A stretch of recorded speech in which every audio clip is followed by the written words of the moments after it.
YouTube, what's up? Riz here with another NFL Draft podcast covering the safeties today.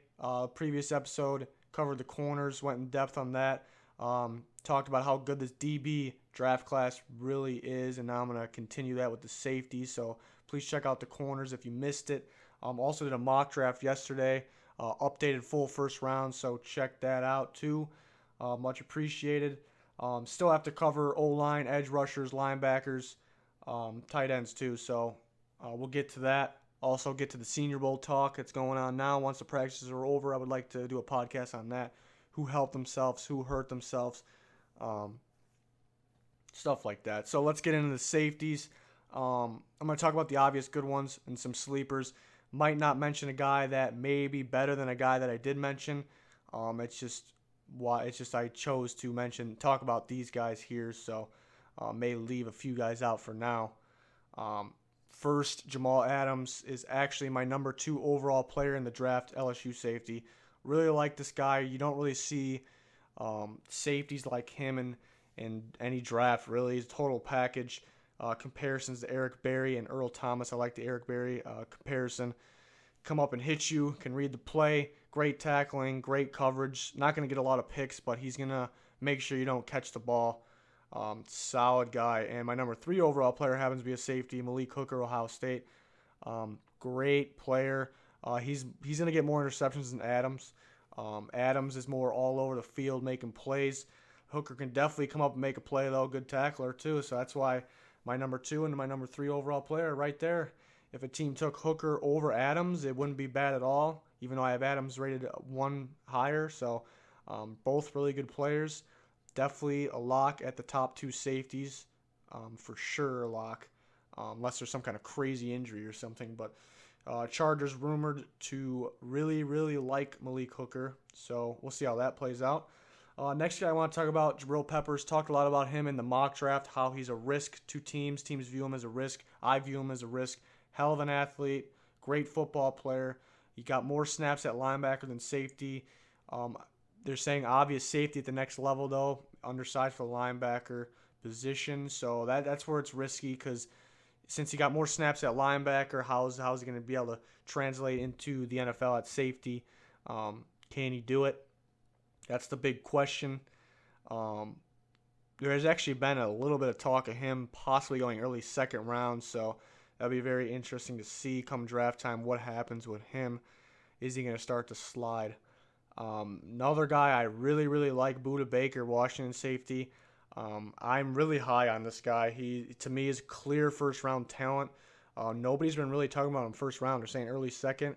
But they're saying his only weakness is he's undersized for safety, so that's their concern. Plenty of safeties his size that are great in the NFL. This guy's just all over the field making plays. He does it all from that Washington, great Washington secondary. I really like Budda Baker. I think a team's got to realize how good he is and take him late first round. I don't know. Really like that guy. Sound like John Gruden right now. Marcus Williams, next guy I want to talk about. Big safety from Utah. Another guy that's kind of all over the place. He's good at reading plays. If a receiver makes contact with the ball, he's going to come up and hit him. He's going to hit him so he drops that ball. I've seen that a lot from him. Guy that's on the rise, for me at least. Guy that's kind of fallen a little bit, Justin Evans, Texas A&M safety. Really liked him before. Here's the thing with him. First round talent coverage skills. But the tackling is not good. Not good.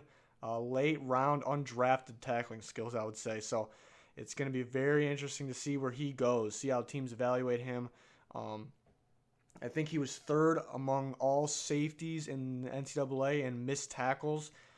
Something like 21% of plays he's involved in, he missed a tackle.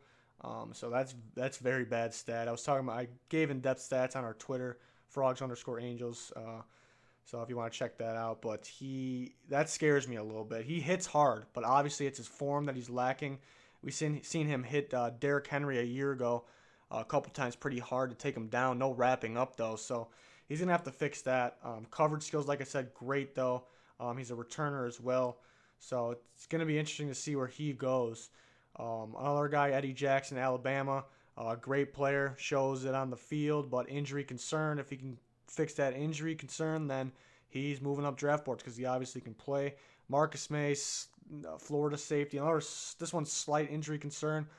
He's a guy, he's more of a tackling safety, I'd say. He kind of does it all.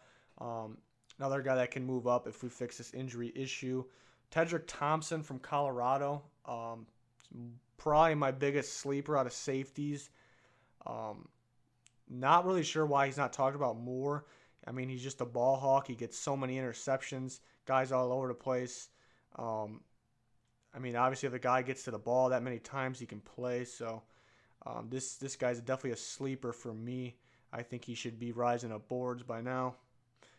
Josh Jones, NC State safety.